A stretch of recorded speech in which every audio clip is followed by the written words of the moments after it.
Bueno, y tenemos en contacto ya a nuestra invitada de la tarde de hoy. Se trata de la diputada de la Asamblea Nacional Legítima, Deyalik Saharay, y quien es directora nacional de política de Proyecto Venezuela en nuestro país. Es abogada, especialista en derecho administrativo, y con ella vamos a estar conversando diversos temas. Buenas tardes, diputada Deyalik Saharay. Bienvenida al programa Venezuela Siempre, Siempre Venezuela. Buenas tardes, un placer por este contacto y de verdad que es un privilegio compartir el programa el día de hoy. Bueno, podemos empezar con lo obvio. Lo obvio es la situación actual y política de Venezuela. Una vez se conocen los hechos que el gobierno de facto ha anunciado sobre la muerte del general Isaías Baduel. ¿Cómo cree usted que ha recibido nuestra sociedad esa información? Bueno, sin duda que ha generado un gran impacto y genera un gran impacto sin entrar a hacer los juicios que evidentemente anteceden a lo que significó el general Baduel, porque en este momento lo que se confirma es lo que hemos venido denunciando, porque es un preso político más que muere en custodia del Estado.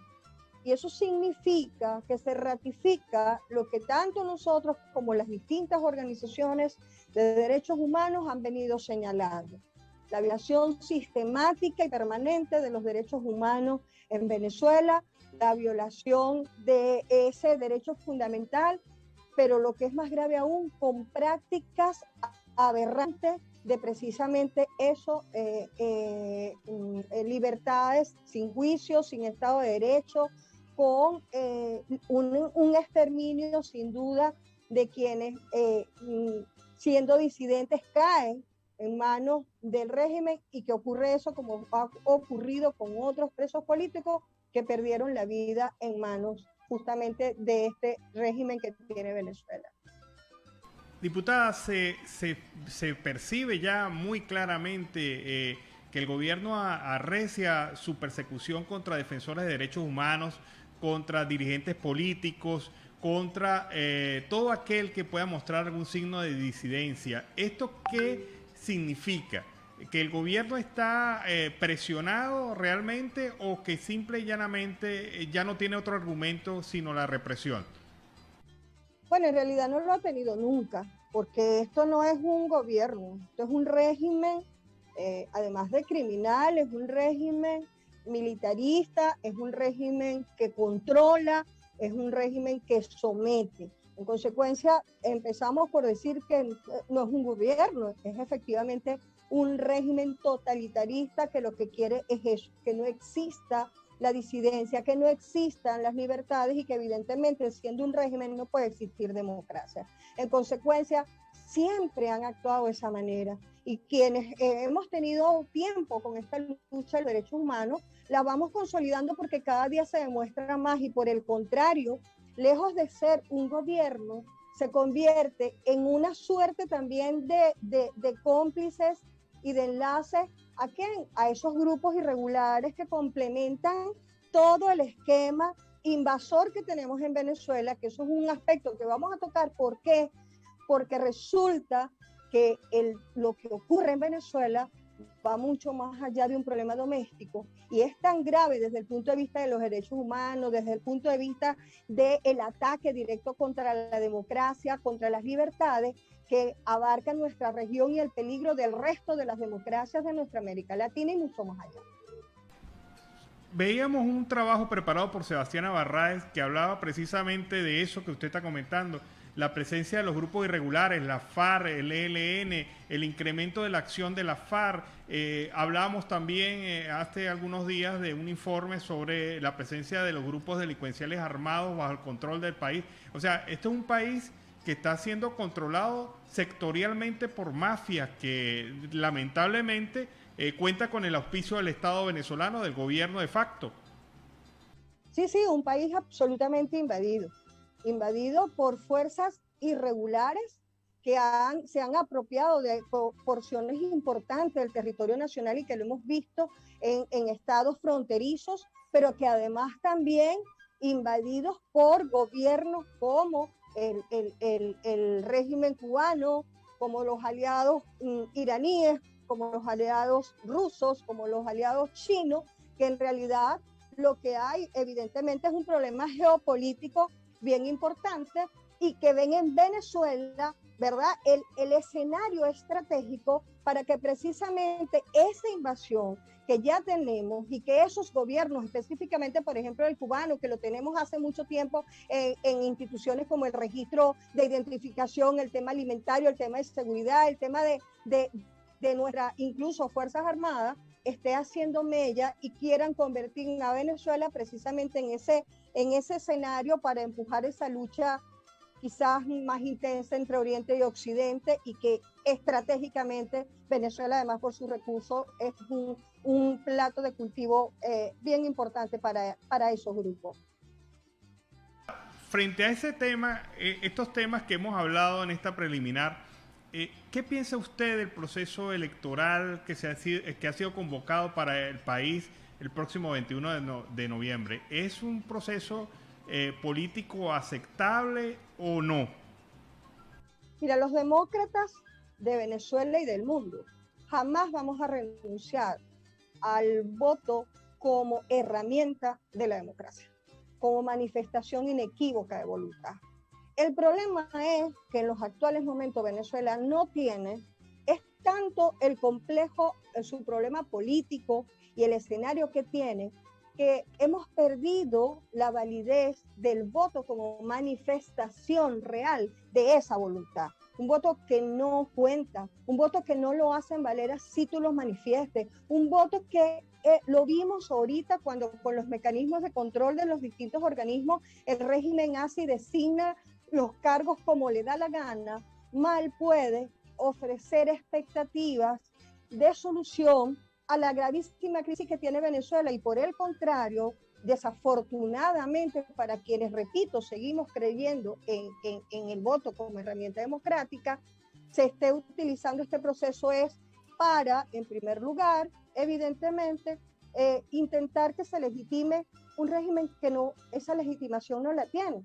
Y no la tiene porque está consciente de que aún no cuenta con el reconocimiento internacional de muchas naciones y ha perdido la credibilidad real en Venezuela, que hasta ahora la sostiene solo uno, por el control que ejerce lamentablemente social y militar sobre nuestra población, y por el otro lado el tema precisamente del control político que sin duda sabemos que intenta hacer, y quienes estamos luchando por rescatar eso le tenemos que hacer frente.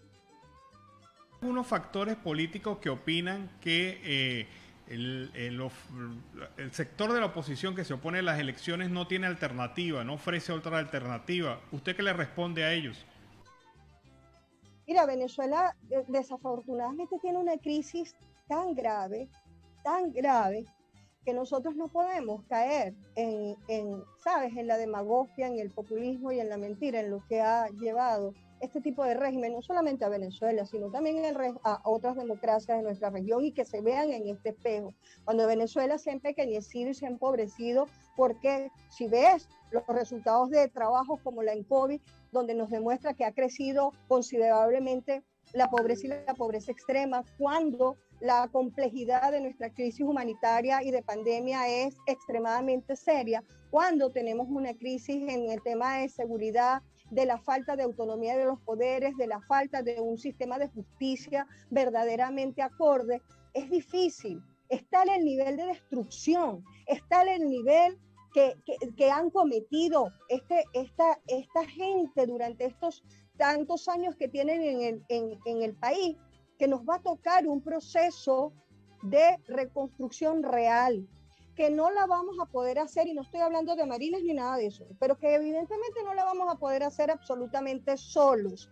Evidentemente que los venezolanos lo vamos a resolver, pero como es un problema regional, aquí vamos a necesitar muchísimo para reconstruir a Venezuela, empezando por intentar ver cuántos de esos 6 millones de venezolanos, cuánto de ese talento que se fue de este país puede regresar para poner sus manos nuevamente al servicio de la nación. Pero eso pasa porque tengamos un cambio de modelo integral. No puedes atacar el problema atendiendo las orillas ante un régimen que no te lo permite, sino que te manipula y hace que tú sucumbas a lo que él le interesa, mientras tengamos la raíz profunda ahí, y es que tenemos que cambiar al modelo, tenemos que cambiar al sistema, y para ello tenemos que cambiar al gobierno. Entonces debe pasar por unas elecciones presidenciales, por unas elecciones parlamentarias que garantice a la gente la vuelta de la institucionalidad, obviamente con un órgano electoral que no controle tampoco el régimen. Pero es difícil y entendemos la crisis social que tienen los venezolanos y la desesperación que tienen, y que quizás algunos, obviamente acostumbrados a ver en el voto y en las elecciones el mecanismo de participación y de movilización, asistan. Pero ojo, la protesta, el reclamo, el aumentar el costo político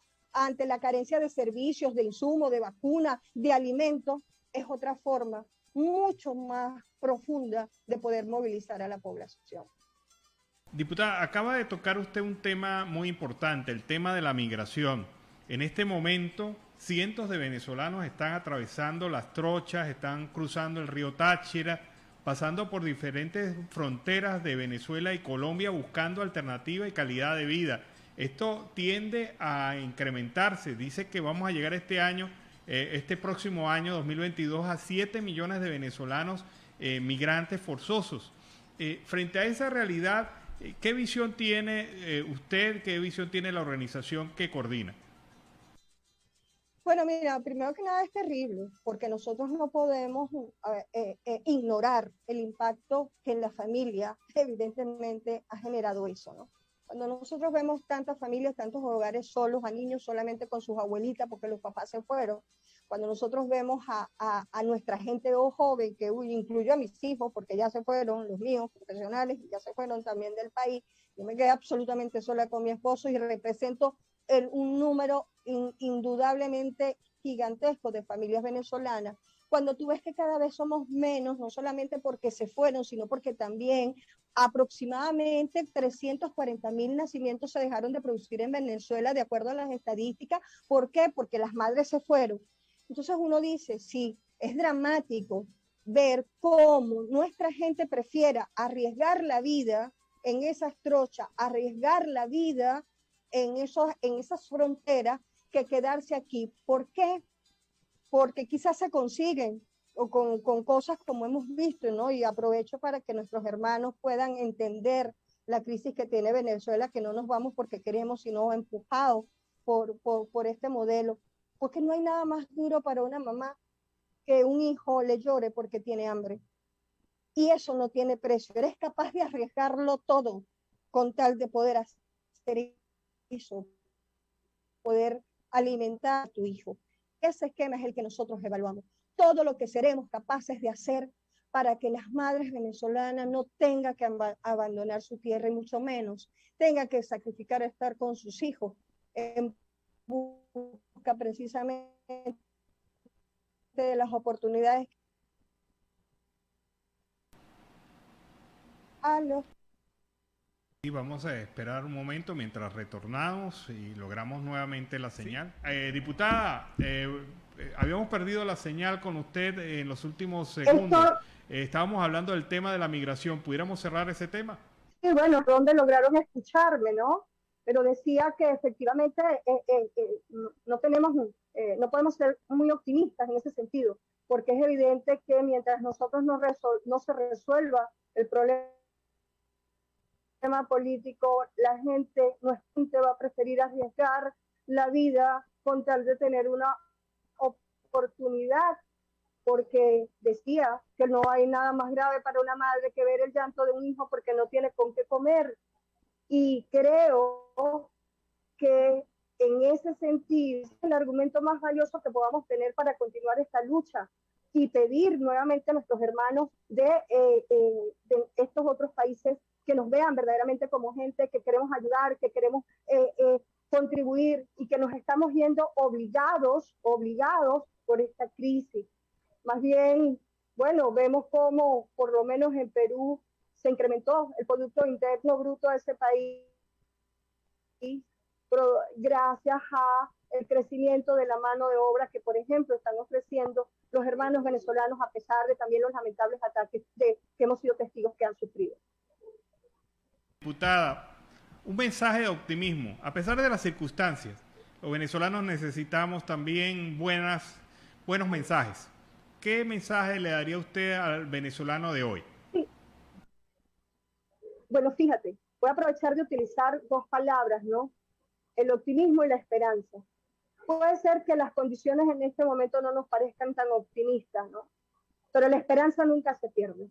Y no se puede perder porque Venezuela tiene una reserva humana, ética, política y moral lo suficientemente grande y dispuesta para continuar juntos la lucha para devolvernos la libertad, la democracia y la justicia, porque aquí nosotros tenemos que seguir luchando para que Venezuela haya justicia, y quienes destruyeron o intentaron acabar con este país un día rendir cuentas.